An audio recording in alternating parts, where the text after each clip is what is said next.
بالعفو وأمر بالعرف وأعرض عن الجاهلين وإما ينزغنك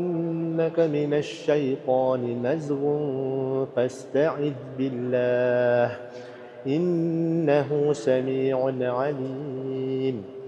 إن الذين اتقوا إذا مسهم طائف من الشيطان تذكروا فإذا هم مبصرون وإخوانهم يمدونهم في الغي ثم لا يقصرون وإذا لم تأتهم بآية قالوا لولا اجتبيتها قل إنما أتبع ما يوحى إلي من ربي هذا بصائر من ربكم وهدى